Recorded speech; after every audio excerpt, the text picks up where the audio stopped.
Everybody, welcome to today's Novedge webinar.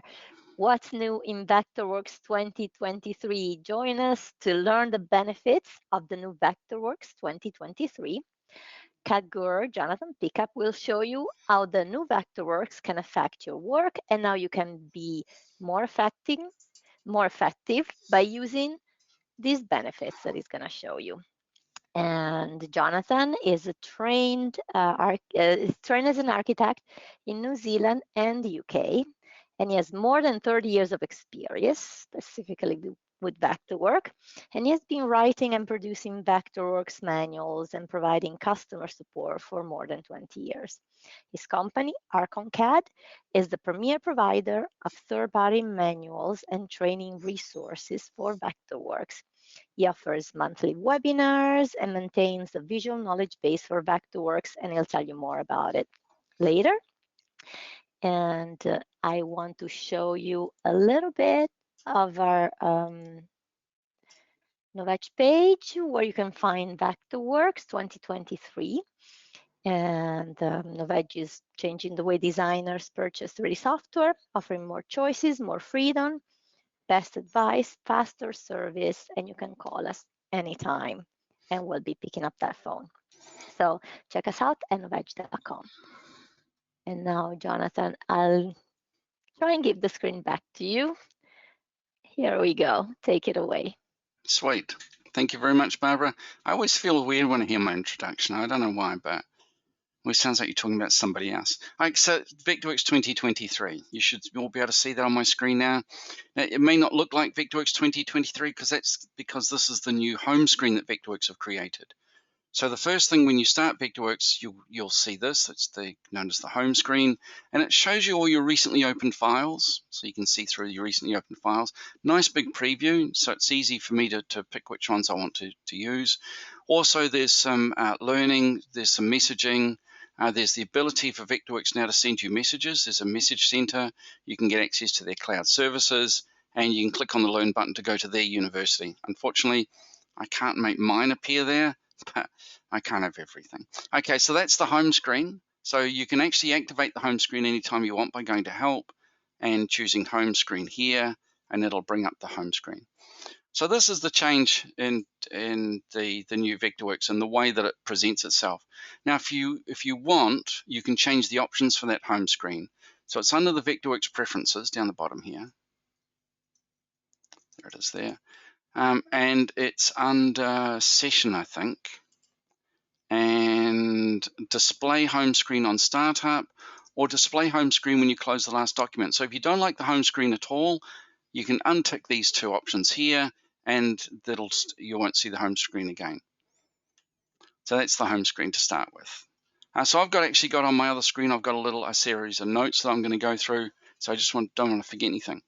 So one of the things that I do quite like about the new Vectorworks is this thing called the color picker. So we have the ability to choose colors. Now I've got some images here because there's parts of these that I want to use as colors. So I'm going to go here. I'm going to go to my color palette. So I've got one that I've created called Good For, which is the store that I went to the other day. And I want to copy some of the colors from that. So I'm going to go to the custom here, click on this color picker, and then you can pick colors, and you can pick colors and it will add those to the document. Now, if you select something like this rectangle that I've got here, and you do the color picker again, you can pick a color, and when you click on the apply button, it will add that color to that object. So it becomes really quick. And I've got the sky that I wanted to use as well. So this is a sky where my son's working. Lovely blue sky. Click that. And so it imports that, but it also imports that color, or it can import that color into your document if you go to edit the document. So if we go to here and we go to manage palettes, we can actually start this again, and we can go, where's the Good For down the bottom here? Good For. There. So if I click there, then I can start to add new colors. Go to my color picker. Oh, no, not new one there. I want to edit that. Now I want to create a new color. And now I can click on the color here, grab the color picker, and then I can start to click on some colors. I want that color added to my document. I want another one added to my document. Let's create another new one. I want that blue added. This blue here, I want it added. And you can call it sky. Add that, add that. So that's now added to this. It should have actually had the name sky added. Sky there. And so I've got the name of those colors. So that's a great way of getting information from outside. Now, you might think you can only do this inside Vectorworks files, but actually you can do it on any object you've got open on your screen anywhere. So I can go to my other screen and actually pick up colors as well if I wanted to. So that's kind of a cool trick. And I thought it was really useful the way that it works. The Vectorworks have got, so if we're doing sections through a building, I'm not sure I've got a section through my building here, but this non-blocking sections, I haven't got a decent section to look at. We've got this one here. When I update it, Vectorworks allows me to go and do something else somewhere else, but actually you won't notice it unless you've got a really large section. So for my little sections, for my small buildings, you really don't notice the fact that the sections update so much quicker because there was hardly anything to them anyway. Now, shaded rendering. Let's go to this object here. I need a sky to make it more fun. In fact, I've got one which I want to open. Open recent 77 Murphy Road, this one. Okay, so I've got here the ability to do the shaded rendering. So I've got shaded turned on. Let's look at my shaded options. And so one of the new things with the shaded rendering, there's a couple of new things, but one of the things that's new is this dialog box. So we've got a brand new dialog box now. It's got the same textures, colors, anti-aliasing, and shadows I had before, but it's now got these tick boxes here, the environmental lighting, environmental reflections, and object reflections. Now you could always get those previously by going to view on the menu bar and setting them through the set lighting options. So you could go through these and set them anyway, but now you do it through that dialog box as well. And you might notice I've got ambient inclusion turned on. So we need a heliodon, just so we get some shadows. There we are there. My heliodon, let's make it 12 p.m. So there is 12 p.m. And I also need to have a 3D modeling file open. So 3D model, this one I think. I'm going to get it from my backup. Okay, so one of the other things that's happened with shaded rendering, if we turn the view around, there's actually 10 lights in this scene. Oh, where's my camera? Let's go back to that. So there's 10 lights in the scene. If we open up the color palette, sorry, the lighting palette, so palettes, let's look for lights on my visualization palette. If we count them up, there's actually 10 lights. But at the moment, only 8 lights are being displayed. Previous versions of Vectorworks only allowed 8 lights in OpenGL rendering, and last year, as they converted from OpenGL to shaded rendering, they kept that same 8 light limitation. So it's document preferences now, not system preferences. Document preferences limit shaded render mode to 8 lights. This is now a document preference, so you can choose it document by document. When we turn that option off, you'll notice that 2 extra lights turned on in the scene. If I go back to the document preferences, let's limit that again. You'll see 2 lights turn off, and I can turn it back on again. So what's the advantage of unlimited lights? Well, shaded rendering is quite a quick way of rendering. So I was talking to a landscaper the other day, and she had a whole subdivision, a whole suburb. And I was thinking that now that we've got shaded rendering, you could put street lights in, and then the street lights could light the scene for you. But shaded rendering is much quicker than the other rendering styles. So you could use the quick rendering style of shaded. We're not limited to the number of lights, that maybe people will use shaded rendering more often now because they can put all of their light sources in instead of just working with the first 8 that they created. So that's one of the things that I think is quite cool, is this big change with the number of lights that you're rendering. So I think that would be a great way to move forward with shaded rendering. It's still not as accurate as the other rendering styles like RedShift and Final Quality Renderworks, but it's still quick. So for making movies, quite often my students use the rendering, the shaded rendering, and I showed that movie before we started, and I thought it looked okay. You know, the lighting, it looks great. You've got the sky. It's a great presentation trick. RedShift rendering. Now, I'm not going to render the scene in RedShift, but one of the things that they've changed in RedShift rendering, let's look at custom RenderWorks options. There's a RenderWorks style here, I think, called RedShift Interior. So I'll see if I can check the options for that. Custom RenderWorks options. That will be up here, won't it, in my file? Let's look for RedShift.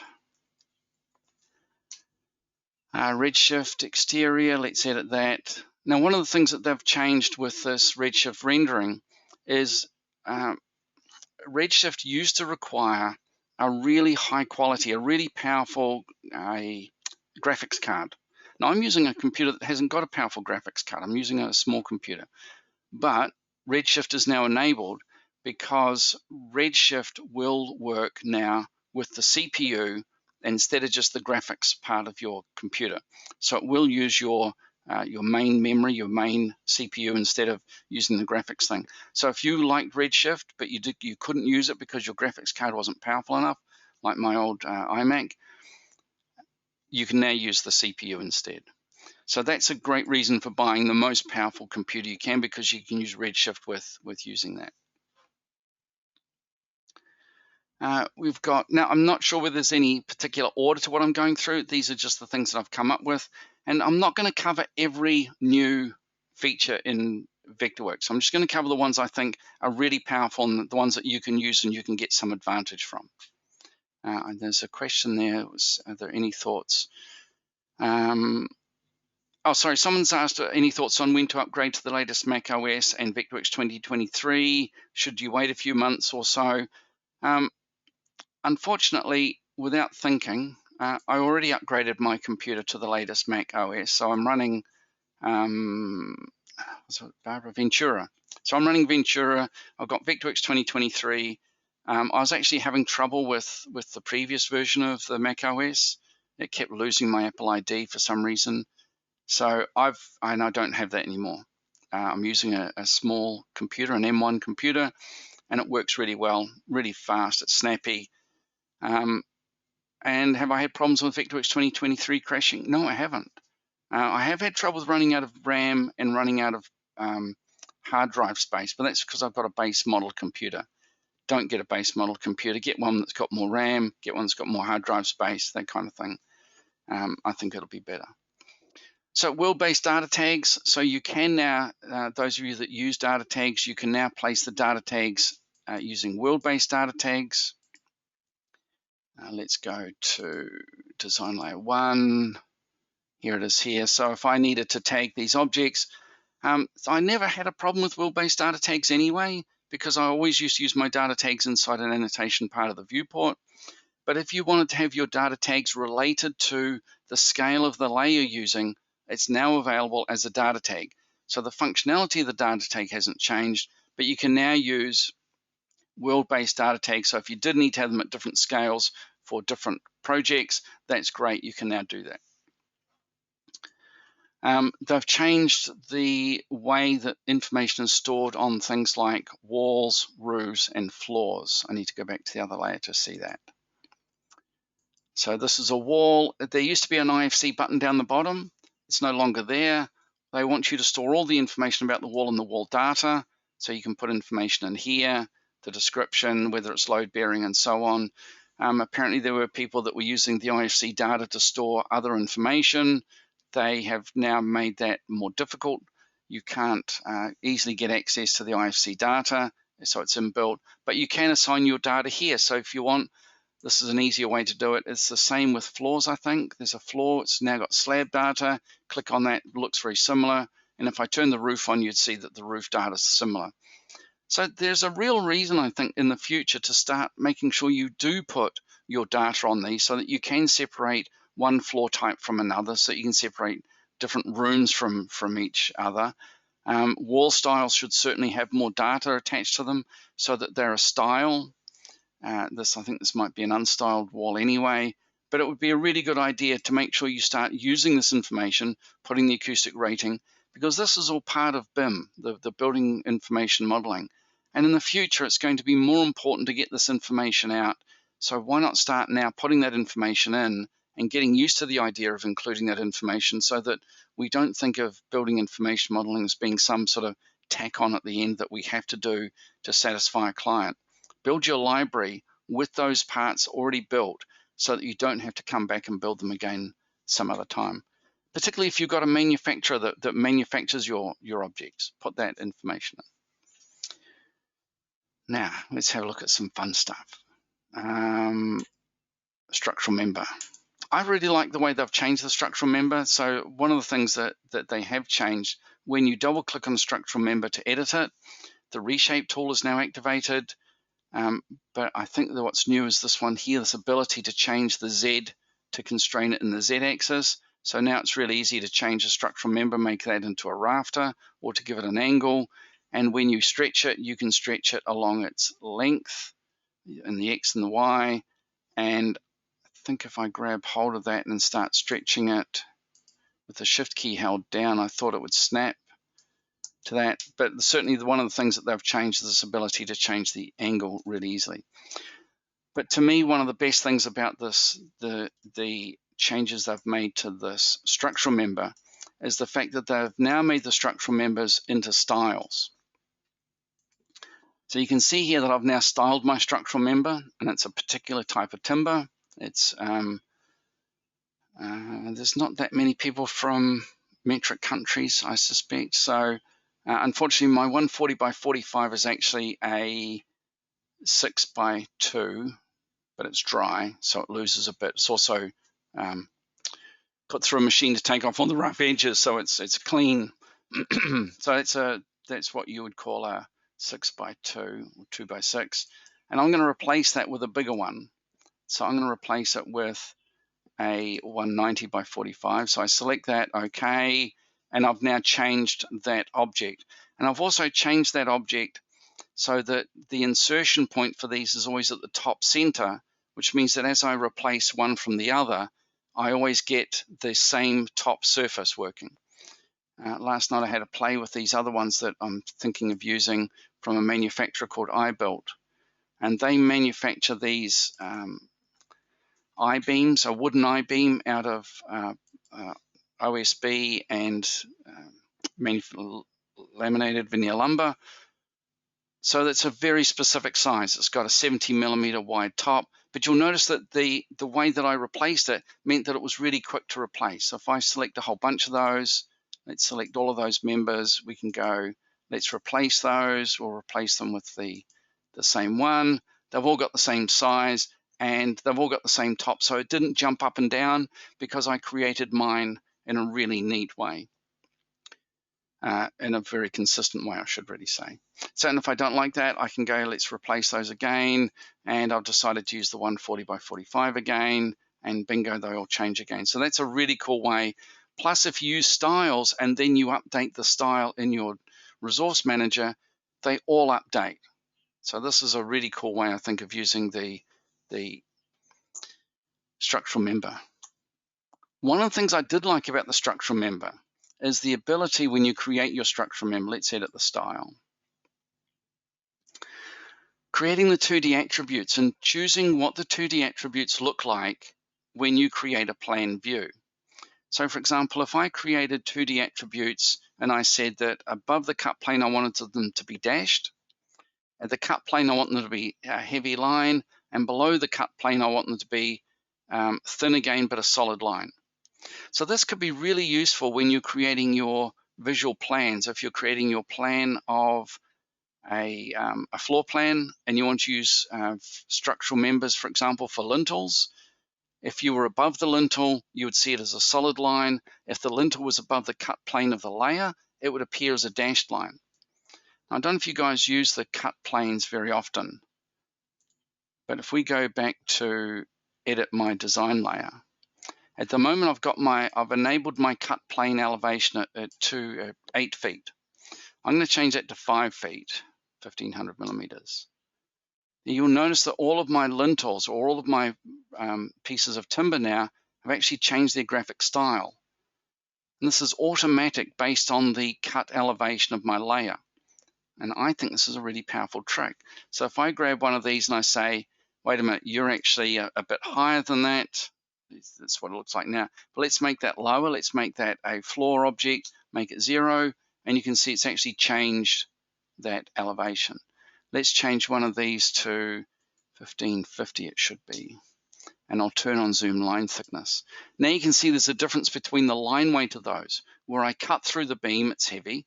Where I see it below, it's lighter but solid. And where I cut through, where it's above, it's a dashed line.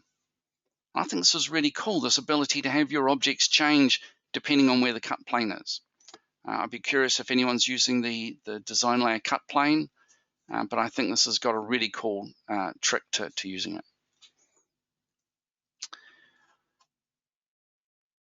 No questions about that so far? So I just thought that was kind of a neat thing that we can do with those. I actually swapped one of these for a column. I shouldn't have done that one. But if I replace that one, I can replace that one with my column. I've got a column here which was for a floor pile. And that should have been a pile, and it should have been vertical. And you can also replace that with, if you've got steel members that you've created, put them into your library so that you can then quickly get access to them. So select that, click OK. It's now my universal column. And I would suggest that you start thinking about, this is my structural member. There's my structural member styles. Think about creating those in a library and then grab that library. So let's just go back one step.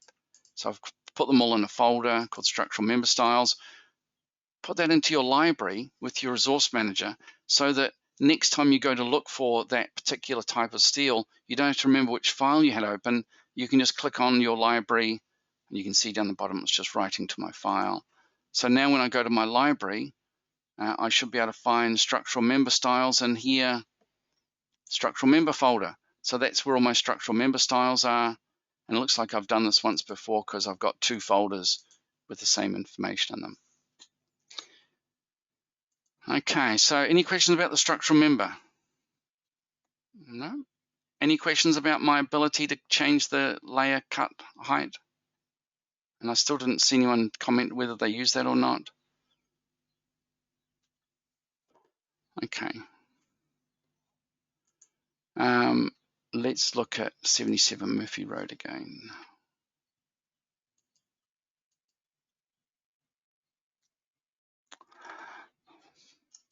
So one of the things that's changed about windows and doors. Now, some of you might remember or might know that I live in New Zealand, and I've had access to a thing called Windoor. Been lots of talk about Windoor and its ability to create folding windows and doors and choose which side they go to. So let's have a look at doors, because it's been a complaint where people say they really wish that they had the ability to make these changes. So let's have a look at the settings of my door. So this is my door settings. I'm not going to go through all of them, but the one that I did want to look at was here. I'm going to change the configuration from sliding to folding. Now, the configuration can be the old bifold single, bifold bipart, or this new one called multiple. And in the multiple one, I quite like having 3 doors that go one way and 1 door that goes the other. And the reason for that is from a practical point of view, it's really easy to open the single door here and step outside. Now, if it's a great day and you want to have French doors open, you open the right-hand leaf and the first left-hand leaf, and you've got like French doors, so you've got half the door open. If it's a fantastic day and you really want to open all of them, you can push them all back. But this works really well as in a quick ability to get outside. My issue with these, with the bifold bipart, these ones here, is that it's actually really difficult to quickly get in and out of a door using that style. But this one, it's really quick to step outside, get something from the garden and come back in again. So you can now choose how many doors are on one side. I've got 0 on that side. I've now got 2 on that side. I've got 2 on that side. I've got 1 on that side, and I've got 4 on that side. So you can actually choose which ones, exactly what you want. And I wanted, I forgot what I wanted now. Is it 1 on that side and 3 on that side? I think is what I wanted. So that's what I want for my doors. Click OK, and hey presto, I've now got 3 on one side and 1 on the other.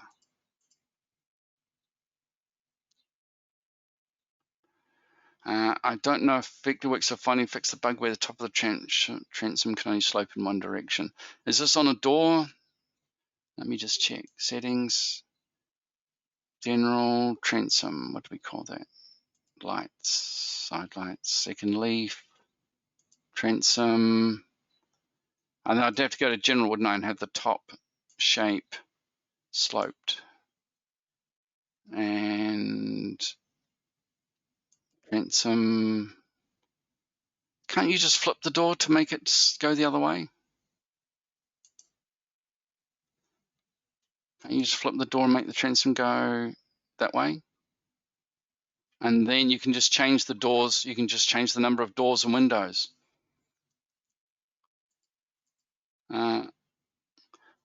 Not necessarily. So you can flip that to the point where the opening's on the opening's on the outside, but then you can change the flip of the doors so that the doors go inside or out. So I didn't show you that, so I need to show you that. So we got that. Let's go to settings, general, and here you can have the swing in or out. So that should solve the problem, because now you can swing the door in or out depending which way you want the doors to go. When you flip it, the transom used to get messed up. Well, I flipped it now, it looks fine, but I've never had that bug, so I just don't have those sort of transoms, but there you are. Now what about windows? Actually, I don't want that transom, so I'll get rid of it, because you can see it made my doors really short. So general, top shape is square, and transom. No, I can't get rid of it, of course. Central, just turn that off. Okay, so I got my doors back, because my doors should line up with the head of my windows. That's what I didn't like. So windows, can we do the same with windows? Let's go to the settings. We're going to have the configuration folding, and I've got 2 and 2, each going the same way. Great looking little windows. I love these windows in a bedroom. They're really cool. But you can now choose whether you want to have 3 and 1 or 2 and 1 or what. So on my left, I've got 1, and on my right, I've got 3. So you can also do that on the object info palette instead of opening up the settings dialog box. Custom side lights. Can you change the sill heights? No, you still need window for that, I'm afraid. So let's go back to here, settings, lights, where's lights? Lights there, include side lights, and they're still the same height, and you'll still need window. Don't forget, you can now install window by going to help and going to install partner products, and you can install window. Everyone can get access to window now. So I think window is really powerful. It does existing windows, it does demolished windows. It is a very powerful thing, and it's probably since it's available, it's probably a good idea to install it. I'm not sure if I've got it installed here on this particular workspace, but I do have it somewhere.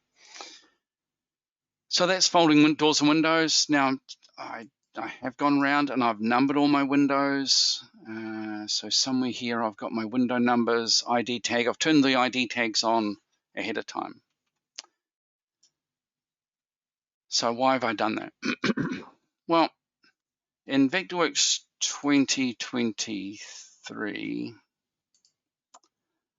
there's a new tool. And this tool I think is really powerful, and I'm so pleased to see it. It's one of my favorite things in Vectorworks 2023.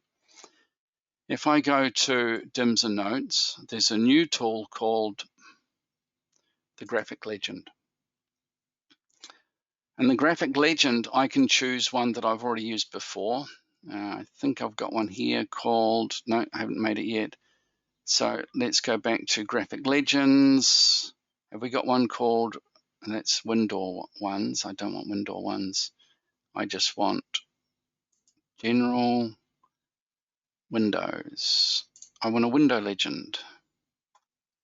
Let's select that and let's click to start that and click to finish. And it has magically created all of my windows and door elevations that I need as part of my job. Where I live, it's really important that you provide these elevations showing where windows and doors are. And Wander, I've got to totally agree. This is a game changer. Wander, you might remember I had some sort of really convoluted work around making symbols and making styles, and then making another layer and creating a viewport. This changes all of that. So how quickly does it change it? Let's have a look. Let's create. Let's get rid of that one, and we'll get rid of that one. And this one we'll look at layer 1. So there's my window. That's window 2. So let's change window 2, and we'll make window 2 not folding but awning. Let's make it an awning window. Eek. It's awful, isn't it? Let's just make it fixed glass to start with. So we make that fixed glass. So on this side, we'll get rid of our visualization. This side, right click, and there's an update button somewhere. No, over here, recalculate on my object info palette. And now I've got fixed glass windows automatically connected. It's just so cool. And to me, it's a very, very powerful technique. So what I can do with this, I actually don't want to have the plan showing, so I'm going to edit the plugin style for this, and I'm going to edit the legend. No, I'm going to edit the cell layout, I think. So I want to get rid of that. I want to drag that back up to here. And it's now updated, which I think is very cool. I've just recalculated. Let's edit that again. So let's edit the style. And I want to edit the legend image. And I'd kind of like to have the vertical dimension. I want it to the frame to include that. Yeah, so I want to include that from the floor to the head of the window. I need to include that as well. And now they've all got it, which I think is superb. You can change the width, you can change the height. So for example, if I need to put this, they can only appear on a sheet layer. If I stretch the width, you can see I've actually got more windows across each row, but I need room for my title block, so I need to bring that in there, and so I've got that. So I've got enough windows. You can also tell it to collect all the windows of the same sort. So you can collect all the windows together, got the same sort, and it'll give you a combination number of all of those. Now, I haven't got time to show you all of the tricks that go with this. Those of you that came to my webinar the other day for my subscribers, where I actually went through this, we went through this in detail, and I showed you exactly how to make all the changes. Now, luckily, Barbara, that did generate a couple of questions. So let's have a look. Will the legend give you quantities if you have multiple windows with the same ID tag? I think the answer is yes. I didn't try it, but I think the answer is yes. But what I tend to have, who asked that? Warren. So Warren, what I tend to do is I tend to have each window's got a unique identifier, and it will actually list all the windows. So you'll end up with one window, and it'll list all the window numbers that have got that same style, if you want to use the same style. And there's a, yeah, oh, sorry, Tali, yes, you certainly can. So let's go back to that. Tali's question, sorry, I can read it, you guys can't. Can you determine if it's rough opening or unit size? So let's edit the style again, edit the legend. Vertical dimension, where's horizontal dimension? Horizontal dimension. So do I want to have rough opening, Tali? Or do I want to have the frame and sash? Or do I want the frame and rough opening? That'll give you each. Or do you want the frame, leaf and sash? So I don't think I can have the frame, leaf and sash and rough opening all together, Tali. But I can either do overall or I can do the rough opening, which is what I tend to use, which would be the rough opening plus rough opening to floor. That's what I quite like. I tend to work with rough openings, but that's just a personal thing. So Talia has that. Does that give you what you want? It doesn't put the word RO at the end of it, but you could put a note somewhere on the drawings that all your dimensions are to rough openings. The cell layout's really quite cool. And don't forget, sorry, one of the other things you can do with this is you can make a copy of this object here. Where's it gone? I got my wrong keyboard shortcut. Okay, so I make a copy of that, and then I can change what this is referring to. At the moment, it's referring to the door and window prefix in the label, but I could also change it to something like, I can't remember if I've done it yet, but user field number 1 I tend to use for the lintel. And one of the other tricks, and I can't remember seeing this before, so I'm not sure if this is new in Vectorworks 2023, but this little button here, it may not seem much, but this little button is such a time saver. So many times, Tal, you've seen me do this hundreds of times, where I forget to add to the definition, or I forget to remove the old definition, and this one, replace, is such a cool little button because it just saves me that little aggravation. And let's go back to that, and back to that. So this window here, let's go back to this window. Let's go to the settings of that window, and I'm going to add the lintel size. Where's my data? User field number 1. So this is 290. It's probably 2 140s. So 2 140 by 45 lintel. And let's recalculate this one.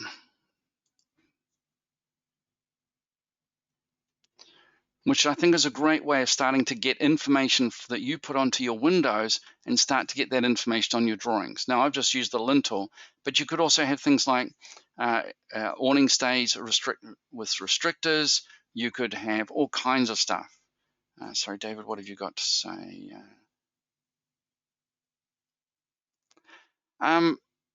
The graphic legend only seems to work once the tag has been added to a window.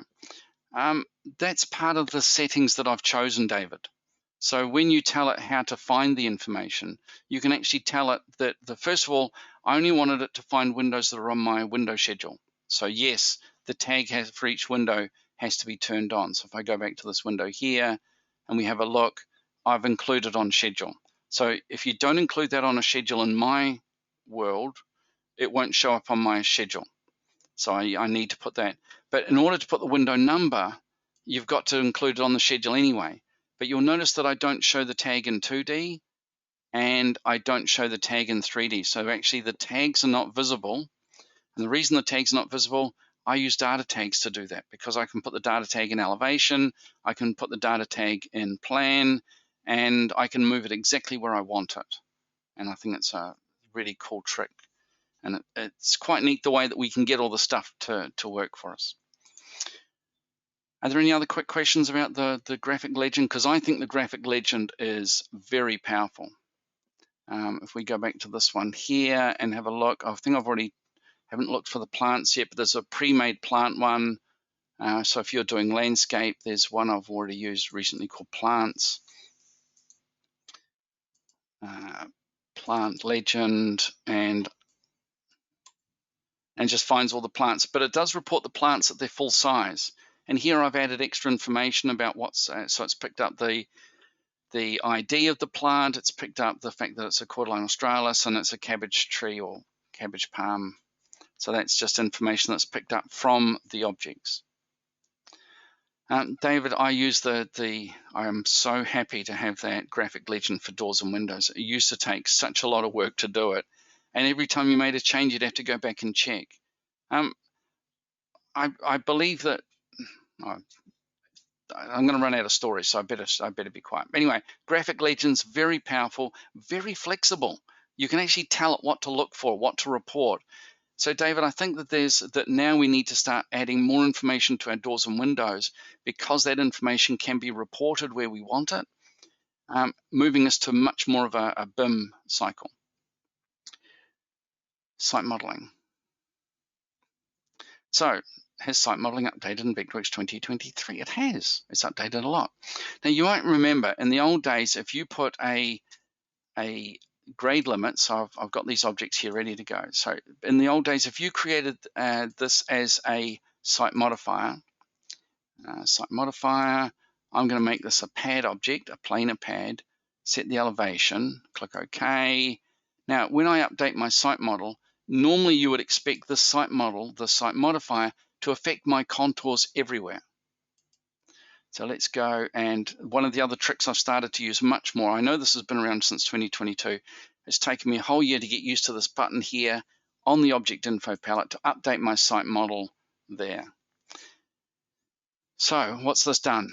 Without a grade limits associated with this site modifier, Vectorworks will create a pad with retaining edge automatically, so that you no longer have to worry about this pad without a grade limits affecting the entire site. Now, if you want it to affect a specific area, you now have to put in a grade limit, site modifier, we'll make this a grade limits. Okay, and of course we can update the site model there. So now that I've got a grade limits, now the site is being affected up to the extent of the grade limits. So let's make this slightly bigger, which is kind of cool. And let's update again, update that. And I'm going to create, this is the really weird one. I'm going to create another site modifier inside the first one, and I'm going to touch the edges together. Now, traditionally, this caused a whole series of error messages, and it caused Vectorworks to misbehave in its calculation of the site model. They have rebuilt the site model mathematics completely. It is fantastic. You can now touch you can now touch pads together, you can touch hardscapes together, you can touch grade limits together. No more of this, let's offset it by a millimeter so that we can trick Vectorworks into making what we want. That's gone. We can just make things the way we want to make them. Now I've created, let's see if I can do this. I have created a grade limits inside a grade limits. Let's update our site model. Now, Vectorworks is saying the edge of your site modifier that's touching that grade limits inside a grade limits will be a pad with retaining edge. The rest of it is going to be sloped down to meet the grade limits, which I think is just super cool. Okay, let's get rid of that one. I'm going to make a copy of this one. I'm going to touch these together. Now, this used to cause us trouble. In fact, what I'll do, I'll put one, actually, I'll just leave it like that at the moment. So let's update my site model. There's my site model. You can see it's updated. If I select the site model, I used to get error messages through here because these two touched. No longer. Not only that, but what I'm also going to do is I'm going to move one of these underneath the other one. So grab hold of that. I'm going to actually make that go under the other one. I'm just going to nudge it to start with. Cool. So I'm just nudging one part of that. Now, in the old, traditionally, if we, in Vectorworks 2022, if you updated the site model, you would get error messages for that. Let's change the elevation of this and we'll make it 217 meters. Okay, let's update our site model. Now, you'll notice what's happening is that my second site modifier is underneath the first one and it's cutting it away. You can see it's cutting it away. Now, Vectorworks is using the stacking order of my objects, the center front and center back, that technique. If I send this to the front and I send that to the front, that keyboard shortcut. So I've sent that to the front. Let's update my site model. Now this object is in the front, and now it's taking precedence, and it should be creating a cut down there. I'm not sure why that's not exactly what is that exactly what that is. It just didn't look right. If I select this one again, now I'm going to move this one. Let's move it up a substantial amount. Cool. Let's update the site model, and we should see that again in 3D. And now let's send that one to the front. Let's update our site model again. And you can see I've now got something underneath. Now this one here could be slightly confusing because we can see it, but if I turn off the show surface in 3D, now you can see the effect of what I've got. And you can see it there. Let's select that object. We'll rotate around that. There's just a little funny corner thing happening here. I'm not sure why, but that's just a little strange. So Barbara, I'm just going to have a quick look at some questions. There's David's been sending me some questions. Yep. Yeah, sorry, David. Yeah, the 1 millimeter offset trick was always a pain. We shouldn't have had to do it, and it did cause trouble. You'd often forget which one you'd offset a millimeter.